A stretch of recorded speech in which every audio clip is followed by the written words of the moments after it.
Ça fait longtemps que je me dis, il me reste 30 ou 35 ans à travailler et je ne peux pas les passer à faire quelque chose qui ne me correspond pas. J'ai vécu une tempête et je sais que j'ai pas le choix que de faire autre chose maintenant pour ne pas revivre ce que j'ai vécu l'année dernière. Et ça me fait peur, parce que évidemment ça fait peur de changer sa vie, mais ça me fait moins peur que de prendre le risque de passer à côté de ma vie. Je m'appelle Laura, j'ai 32 ans. J'ai grandi dans le sud de la France. Et j'ai un parcours assez classique de bonne élève. J'ai fait une prépa, une école de commerce et j'ai été diplômée d'HEC en 2012. Et à ce moment-là, j'avais envie de vivre à Paris, d'être indépendante, de bien gagner ma vie, d'être libre. Donc c'est ce que j'ai fait. Aujourd'hui, j'habite à Paris, dans le 18e, avec mon mari et mon chat. Donc, j'ai travaillé dans différents types de boîtes, mais principalement dans des grosses boîtes, et notamment 5 ans chez Coca-Cola, donc une boîte américaine. Et j'ai bien aimé la culture, les gens, l'ambiance. Le fait que ce soit une grosse boîte, ça m'a jamais posé de problème, j'y trouvais mon compte. J'ai eu la chance de changer souvent de poste, qu'on me fasse confiance. Et ce que j'aimais dans ce métier, c'est que c'était un métier un petit peu de chef d'orchestre, en fait. On travaille avec toutes les fonctions de l'entreprise. Le matin, on est avec la finance, l'après-midi avec son usine et plus tard dans la journée avec son agence qui nous présente la prochaine campagne de publicité. Donc ça me plaisait, ce côté très très varié de l'activité. C'est un métier qui est très intense aussi. Après, j'ai passé 10 ans de ma vie à vendre successivement des shampoings, puis des sodas, puis des yaourts. Et je dois dire que je ne trouvais pas beaucoup de sens dans ces activités-là. Ce qui m'a donné du sens et qui m'a fait aimer cette période de ma vie, c'est les gens, en fait, qui m'ont inspirée, qui m'ont appris plein de choses, qui m'ont fait grandir. Et à ce moment-là, en tout cas, ça me nourrissait suffisamment pour que je sois heureuse de cette vie. En fait, je viens pas exactement du même milieu que les gens que j'ai rencontrés pendant mes études et qui sont aujourd'hui mon entourage proche. 3 de mes grands-parents sur 4 ont fui des guerres dans leurs pays respectifs et on sont arrivés en France avec rien et tout à reconstruire. Et mes parents, du coup, ils sont issus tous les deux de milieux modestes et ils ont entrepris de devenir médecins dans des contextes du coup pas hyper faciles, et ils nous ont offert du coup une vie que eux avaient pas eue. Ce sorte de devoir de se battre pour que la génération d'après ne manque de rien. Je pense que je le porte un peu en moi, inconsciemment. Et du coup, avoir un travail en CDI dans une grande entreprise que tout le monde connaît, qui rend ma famille fière, c'était important pour moi, ça me rassurait. J'ai entendu des gens qui changeaient de vie. Je pense que jusqu'à présent, ça me semblait très éloigné de moi. Après, il y a à peu près 3 ans, j'ai commencé à me poser des questions, à me rendre compte que j'avais envie de faire autre chose de ma vie. Et en fait, j'ai eu peur. Je me suis dit, je me sens pas légitime, je sais pas par où commencer. Et j'ai pas envie de gâcher ce que j'ai fait jusque-là. Et donc j'ai fait machine arrière, j'ai simplement changé d'entreprise. Mais j'ai repris un poste assez similaire à ce que je faisais avant. Et en fait, l'année dernière, en 2019, je venais de me marier. Et quelques mois après, j'ai commencé à ne plus dormir. Je me réveillais toutes les nuits à 2 heures du matin, quelle que soit l'heure à laquelle je m'étais couchée, et je ne dormais plus. Et en fait, j'avais une angoisse sur la poitrine en permanence que je ne m'expliquais pas.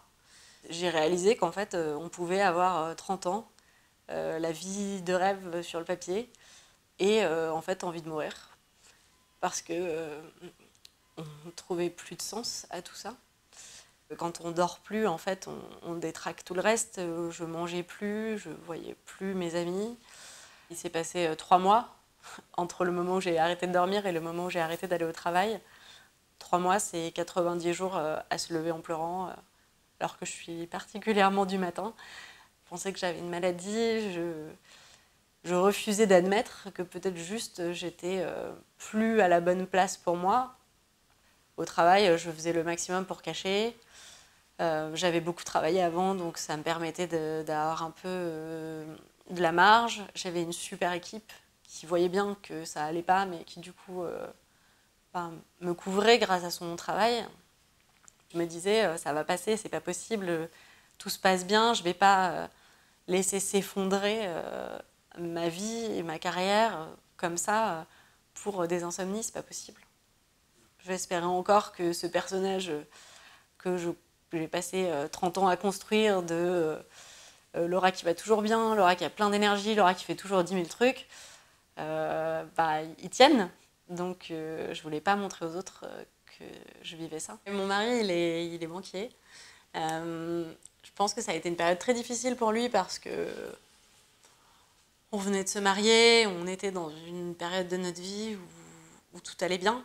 Et je pense que ça aurait pu être beaucoup plus compliqué à traverser parce que finalement, c'était une remise en question de tout ce que j'étais, de tout ce que je faisais. Et en fait, il a été extraordinaire. Il m'a soutenue de A à Z, y compris dans les moments les plus difficiles, avec toujours une croyance fermement ancrée que j'allais m'en sortir. Donc j'ai vraiment pris le temps déjà de me refaire une santé, en fait, simplement de redormir, de remanger. Et en fait, on se rend compte que les dégâts, ils sont longs à réparer, en tout cas les dégâts profonds. C'est presque une période de guérison. Ça a duré 5 mois. Professionnellement, j'avais des idées. Je savais que je voulais faire quelque chose qui aide les autres. C'est très large, mais en même temps, c'était un peu mon fil rouge. Et c'est un travail au départ d'introspection. Se demander qui on est, qu'est-ce qu'on aime vraiment, qu'est-ce qui nous donne de l'énergie, dans quoi on est bon. Interroger ses proches aussi et poser des questions qu'on n'a peut-être jamais posées aux gens qui sont pourtant nos plus proches. Au départ, j'ai lancé un blog parce que j'avais envie de raconter mon histoire. Et j'avais jamais créé de site internet, donc ça m'amusait aussi d'essayer, donc je l'ai fait. Et en fait, assez rapidement, la question du podcast s'est posée parce que j'adore les podcasts. J'ai eu presque un podcast par épisode de ma vie, en fait, qui m'a aidée, répondu à des questions, accompagnée. Et donc, j'avais vraiment envie, moi aussi, d'en avoir un jour. Du coup, mon podcast, ça s'appelle Un cadeau mal emballé.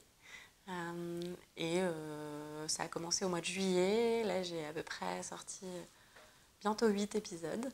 Et je me suis dit que j'avais pas envie de seulement raconter mon histoire, j'avais aussi envie de raconter celle de ceux qui étaient passés par là. Entendre des experts aussi parler de ce sujet. Un podcast de conversation, des conversations plutôt longues, entre 35 minutes et 1 heure, avec des invités qui racontent, qui témoignent en fait de leur propre histoire. J'ai appris à enregistrer un podcast. Pour l'instant, j'ai réussi à me débrouiller avec des outils gratuits ou à me faire prêter du matériel. J'ai appris à faire du montage. Tout ça à peu près, souvent toute seule, en ligne. J'ai appris ensuite à en faire la promotion. Ça, c'était peut-être plus naturel pour moi parce que ça touche quand même au marketing et c'est ce que je faisais avant. Et ça me plaît d'apprendre toutes ces choses-là. Je m'améliore à chaque fois, j'espère, et je continue à apprendre parce qu'effectivement, c'est tout un art de savoir poser les bonnes questions. Ce qui est important pour moi, c'est de pouvoir respecter mon rythme. Je suis très du matin, je suis capable de me lever à 6 h du matin et de travailler sans aucun problème à cette heure-là. En revanche, l'après-midi, j'ai souvent besoin de dormir, encore plus depuis ce que j'ai vécu, et aujourd'hui je me l'autorise, dormir 30 minutes, 1 heure l'après-midi. Et je sais que globalement, après 19 h, c'est pas la peine en fait de me demander des choses professionnelles. Et après, ce qui est important pour moi, c'est l'indépendance financière. Je ne me voyais pas reprendre 5 ans d'études. J'avais envie de pouvoir assez rapidement gagner ma vie et me sentir libre. Aujourd'hui, ce n'est pas encore le cas. Et j'ai beaucoup de chance parce que je suis entourée, ce qui me permet de ne pas avoir trop à m'en inquiéter. Mais je suis confiante parce que je pense que si j'investis tous mes efforts dans quelque chose qui est juste pour moi, ça va venir. La mission que j'ai envie de me donner, c'est d'accompagner les personnes qui ont envie de changer leur vie, et notamment après une épreuve. Aujourd'hui, je le fais auprès de personnes qui ont traversé un burn-out, parce que c'est ce que j'ai vécu et du coup, je me sens plus légitime à en parler. Donc aujourd'hui, principalement, je crée du contenu à destination de ces personnes-là pour les aider à traverser ce qu'elles traversent. Après, je voudrais pouvoir accompagner plus largement des gens qui vivent une transition dans leur vie personnelle ou dans leur vie professionnelle. Aujourd'hui, je n'ai pas forcément encore tous les outils pour le faire et c'est pour ça du coup que je vais commencer au mois de janvier une formation au coaching qui va durer 1 an. Ça fait longtemps que je me dis il me reste 30 ou 35 ans à travailler et je ne peux pas les passer à faire quelque chose qui ne me correspond pas. J'ai vécu une tempête et je sais que j'ai pas le choix que de faire autre chose maintenant pour ne pas revivre ce que j'ai vécu l'année dernière. Et ça me fait peur, parce que évidemment ça fait peur de changer sa vie, mais ça me fait moins peur que de prendre le risque de passer à côté de ma vie. Apprendre à dire non aux autres pour se dire plus souvent oui à soi, c'est, je trouve, la leçon la plus dure à apprendre. Moi, je l'apprends encore. Mais en fait, c'est primordial et c'est pas de l'égoïsme que de se demander qu'est-ce qui, moi, me correspond et comment je peux être bien avec moi-même. Pour moi, c'est la première étape avant de pouvoir donner aux autres.